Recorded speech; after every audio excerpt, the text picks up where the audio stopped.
In this episode, we wrapped up our journey in Syria and headed north to the Hatay region of Turkey. From there, we continued north, arriving in rain-soaked Istanbul, where our journey came to an end. Antakya, a place many people may have never heard of, but in the age of the Silk Road, it was one of the most important endpoints, once known as Antioch.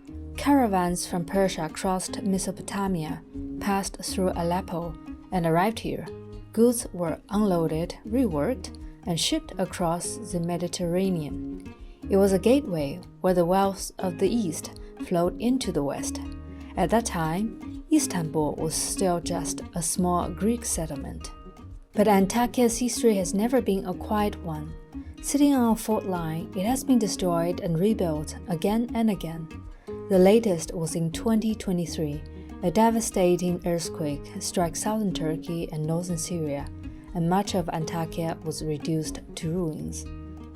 Before the earthquake, when I was here, it was like this. The streets were busy. There were beautiful stone houses with lovely courtyards. And in 2023, a devastating earthquake struck southern Turkey and northern Syria, and much of Antakya was reduced to ruins. And now, coming back, it feels like a different place.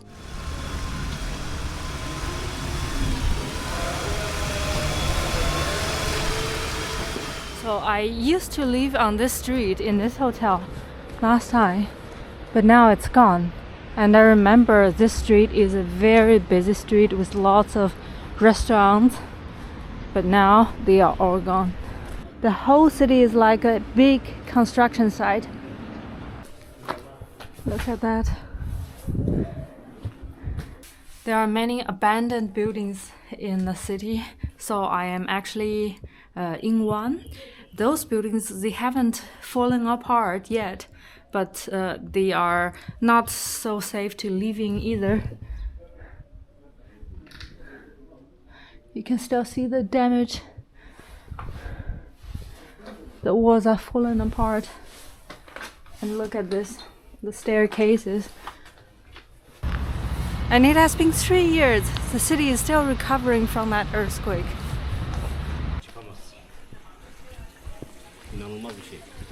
Salam alaikum.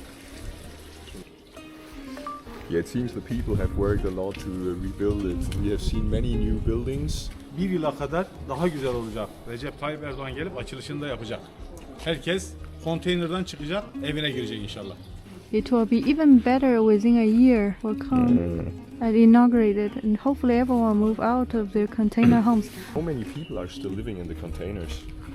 2 aya kadar konteynerde kimse kalmayacak. No one will be staying in a container for up to 2 months. Okay. İnşallah bu süreç bitecek. 2 ay içerisinde Rabbim nasip ederse Gazze'ye göndereceğiz inşallah. God willing, this process will be completed within 2 months, and we will send it. In those houses here, are people living there right now, or are they empty? Bu evlerin sahipleri şu an yeni konutlara geçti. Moved to new homes. Okay, so they all moved. How long have you guys been working here on this construction site? Since the earthquake. Wow. 3 years. 3 years. It will come. We really hope it will come back to its old glory because it's a really, really beautiful city. Wish you all the best. Rabbim bir daha kimseye inşallah bu depremi yaşatmaz. Thank you. May God never let anyone experience such an earthquake again. It's really crazy to talk to these people. They have said that actually they have improved the city already so much, but to me it still looks like half of a war zone. It's crazy, like everything, every second building is kind of wrecked and destroyed. You can just imagine how bad it must have been 3 years ago. But Antakya is also a famous gourmet city in Turkey, and together with Ahmed, we plan to try some of the most famous food. And the first one is the Antakya simit. Two? Mm-hmm. This? Sure. 30. Okay. Thanks. Let's eat it. Thank you. Simit is very famous in Turkey, but the Antakya one is much bigger. It's like a ring. I think you can even put your head into it. They always give you a small paper wrapped some spices, so it's some salt with some cumin powder. This is so unique. Where do people from Antakya now do their shopping and and go to restaurants, because like so many places are closed? Yes, here, Here? and front container, Container, yeah, Containers. yeah. So all the shops, the restaurants are reallocated in the containers. Yes. And now we got some hummus. Since Hatay is part of the Levant region, the food here also has a lot of Arab influence. You just scoop out a big chunk of hummus and spread it onto the plate and make a small hole in the middle.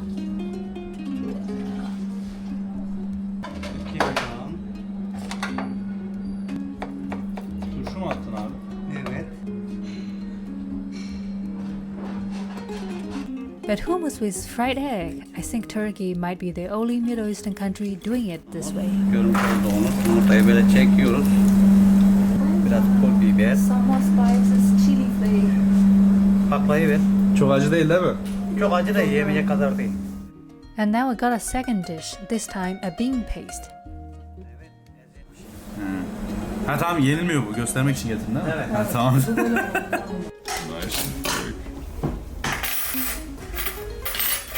Ah, okay. Okay. That's the right way to do it. Şimdi Çekiliş paylaşım yapabilirler yani. tamam, söyledim. They have a very smart delivery box where you can put all the hummus plates in layers, and at the bottom that's the pickled vegetables. It's a box like this. Ah. So now the shop owner is on his way. Although the old bazaar is almost completely destroyed, the food culture is still very much alive. In today's container bazaar, you can still find Turkish delight, baklava, walnut cookies, pancakes, and some fresh made noodles.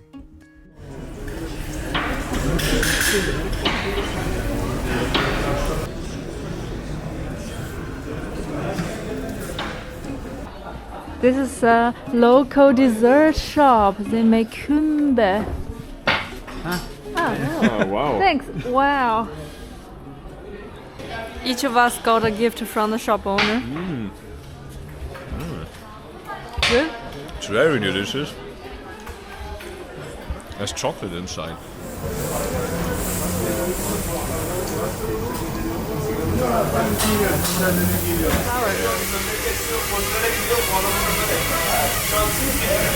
Abi içinde ne var bunun? Un ve su abi. Un ve su. Evet. Those same noodles are used to make the most famous dessert in Levant region, kunefe. It is slowly cooked in a rotating plate with some cheese inside and served hot with some syrup. But my personal favorite, and what I definitely recommend you to try, is tepsi kebab, tray kebab, namely grilled meat in tray.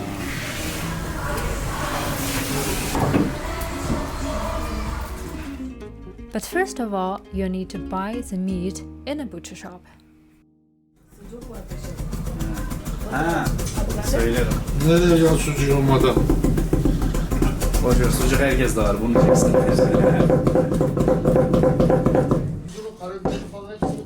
Kodum canım, hepsi tamam. Hiçbir şey koymanıza gerek yok.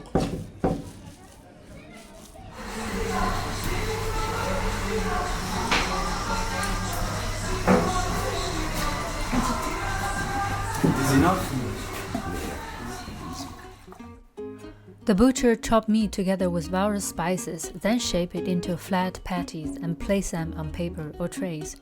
In a bazaar, you can often see people carrying large trays filled with these patties and vegetables. They are on their way to the next shop, a bakery, where the food will be baked to perfection.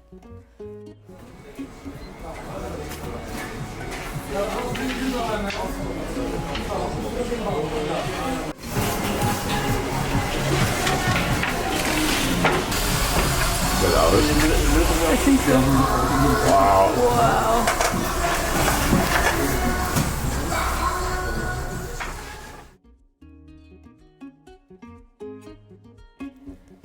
Leaving Hatay, we continued north until we reached Istanbul, the final stop of this journey. In Istanbul, our food journey continues. Turkey is, without question, a country defined by its food. Every street feels alive with it, and the people, they take pride in what they serve. Every time I lift my camera, there is always someone ready to show their craft, their tradition, their identity. Ekmek. Simit. Pide. Pide bread. Evet. Uzun. Dur ben de.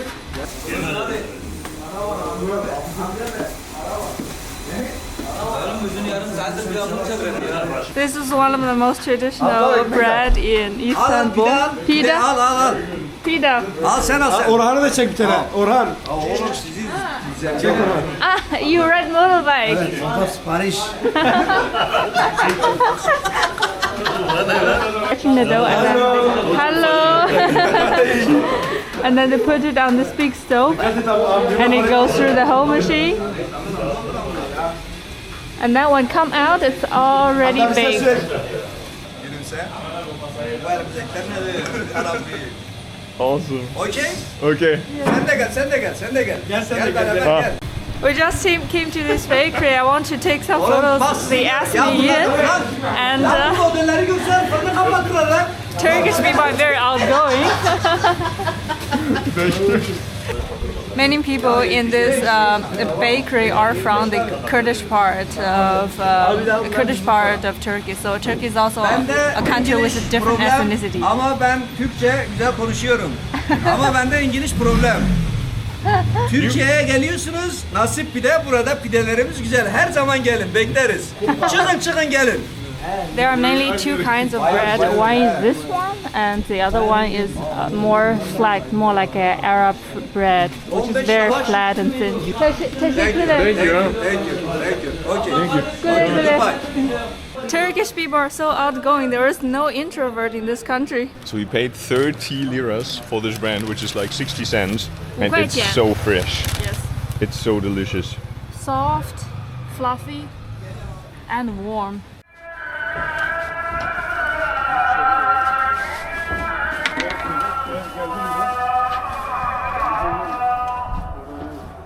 I like the neighborhood in Istanbul because almost every street is a shopping street and there are shops of different kinds. You can buy food, grocery, or there are also butcher shops where you can buy, wujingdian. So life is very convenient. You can get most of the stuff you need just in your neighborhood. I found something interesting. So those are big flat pans with probably milk in it, and on the top there are those milk skins. And the product sold in this shop is something like the Xinjiang 奶皮子 or 内蒙奶皮子. So the skin on top of the milk. Tamam. Oo, çoktur ya. Tamam ver. Çok teşekkürler abi. Tamam. 200. We tried pita, a boat-shaped flatbread fresh out of the oven, and lahmacun, thin crisp, layered with minced meat and spices. The lahmacun is extremely thin, and on top there is minced meat with onions and some pepper. I think some coriander as well. It looks big, but it's not that heavy. It's quite light. We joined the line for boza, a thick, slightly tangy drink made from fermented greens, a winter tradition that has survived for centuries. And everywhere there is baklava, sweet, dense, and fragrant. You can smell it long before you see it. But somewhere along the way, something felt familiar. Pilaf, a dish that has traveled across the continent. In Xinjiang, it looks like this, in Uzbekistan like this, in Iran like this, and in Iraq, each place shaping it in its own way. And here in Turkey, pilaf becomes something else entirely, a street food served from glass boxes, layers of rice, beans, and roasted chicken stacked on top, a simple dish carrying a very long journey.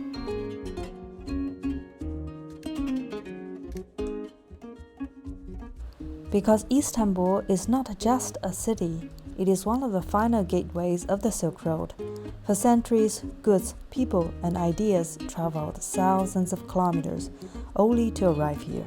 And inside places like the Grand Bazaar, that vast network is compressed under a single roof. Step into the bazaar and you're not entering a market. You're walking into the final chapter of the Silk Road.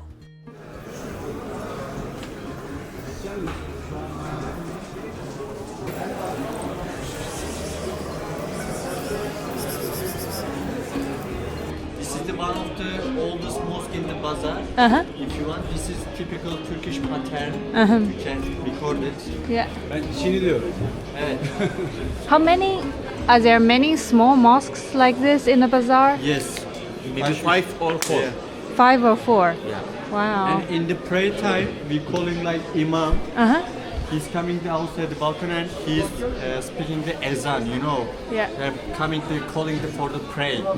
So in the old bazaar there are many mosques, and when it's the prayer time, people just come in and they just open this, open the door.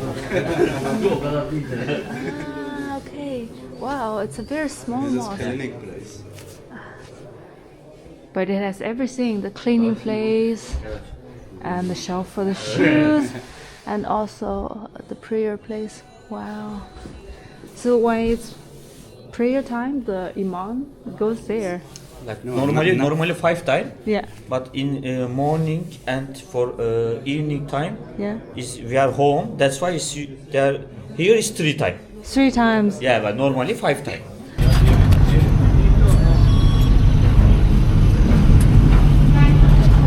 The bazaar is like a labyrinth. So some parts are outside, some parts are inside. 2 chai. 2 chai.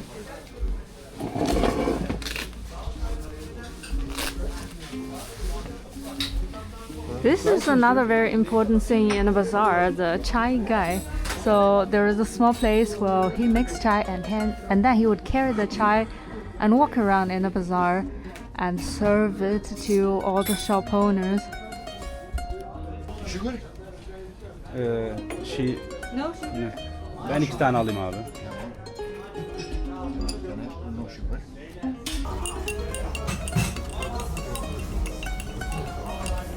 How many cups of chai he sell every day? He drink or Sell. Kaç tane satıyorsun diyor abi günlük? 500-600 tane satıyoruz. 500, Five. 600. 600. How many would he drink every day? Sen kaç tane içiyorsun diyor günlük? Ben günde 5 tane içiyorum. 5. 5 chai. 5 ama daha fazla. 5, 10. Is it İç devam et. I think sugar. good? But older people don't like sugar. So old people don't really put sugar in a chai. Yes. I really like this corner of the bazaar because it's a place where you can feel the history and enjoy a cup of black tea, chai.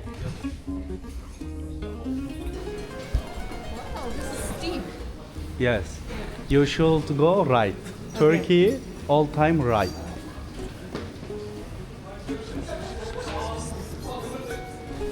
You see the staircases are very worn out, which means that this building is very old. So now we're climbing up to the second floor. Oh, it's snowing now. Salam. For me. Right, can I? Suits me very well. Allah'ın isimleri. Esmaül Hüsna, besmele yazısı. Hediye et, hediye. Bir de Kaç liradır bu? this right, Yeah? God name. Arabic. Arabic. How much is it? 700 euro. 700 euro for that. But it's handmade. Bu mahallevi yapanlar yok mu? Kraliçe, kazan diye bir sütlaç. This is for sweet. Ah, Just sweet. Just bowl milk. milk. Yeah. Tabağını tut eline böyle kaldır da öğrenirsin zaten. That's the bottom of the pot. Keser mi? We came to this workshop and Mehmet is asking about what he's making and he said it's a pot. Oh, Dur bir kere elime batıyor. Hadi hadi. it's very heavy. Why so heavy? Yeah, Because milk don't hot. it has to be thick. Yes. Otherwise the milk will get burned. Yes. It's bad for cooking. What are those? Does he make that? This is for mosque. Ah. You know minare upside. Yes. Bunlar kubbe işi. Kubbe. Ha minare değil mi? Yok. This is Minare şey külah olur. this is for kubbe. How many years has been working as in this? He... Vallahi ben de hiç yok. The master is strong enough to pour you. He 65 years old. He Yes. maybe 50 years he make this year. 50 years. Hoşuna gidecek. Yok ki balıktan başka ne var? So while they are talking, I just want to show you how this Ama mesela workshop bizim looks like. İçli köftemiz var. Bak. Siz kaynatıyorsunuz değil mi? There are many different kinds of tools, the Kaynatıyoruz, siz hammers. kızartıyorsunuz zaten. Ama siz yumurta şekli yapıyorum biz. He make mosque. Ah, so he. Much. Bak Dubai'ye 2 cami yapıldı. He make in Dubai mosque. Burası Dubai. Wow. In the desert. Bunun büyüklüğü ne kadar biliyor musun? Bu bir tondur. This is Bak ya, one. ya sen adama baksana adam bu 1.95 boyu var bak. The master made the top say for the mosque in Dubai. Yarım kilo. Yarım. Half kilograms Gold. in gold. Yes. Okay. Wow. But just Just a layer. Just glaze. 8,5 metredir boyu. 8 meters. Wow, 80 meter. That's he has international Not clients. 18. Just 8. 8 meter. Bak, bunu Türkiye'de de kimse yapmadı. Büyük camiler hepsini kim işi alıyorsa ona getiriyor. He this weight Yeah. 1,000. 8 One ton. 1,000. Okay. The master is Çabuk very değil mi? proud of Öyle his ufak work. değil. Teşekkür ederim. Wow. That is an interesting tour. And in the bazaar, you can still see many of the craftsmen who are working their old tradition. That is really, really amazing. So that master is actually from the southern part of Turkey, and he is a Turkish Arab, and his first language is Arabic. If it's a sunny day, you can actually take a walk on the rooftop of the bazaar. And today, because of the snowy weather, they closed it, but you can see it. Look. So you can actually go from there and then walk really on the rooftop of the bazaar. The bazaar is very, very big.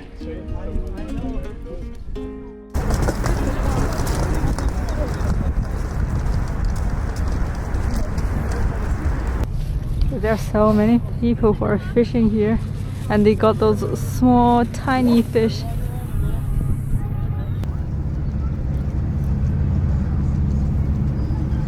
Do you eat it? Do you eat them? Eat for food. They really have a harvest. There are maybe 100 of them. Small fish. They're quite small though. Thanks. Thank you.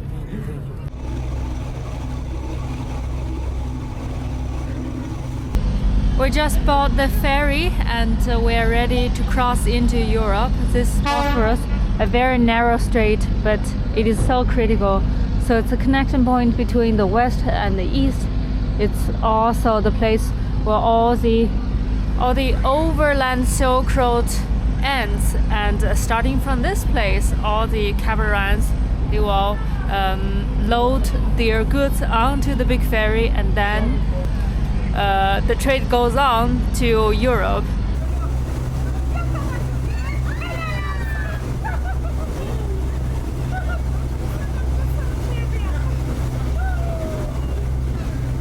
This also marks the end of our season 3, Silk Road Overland.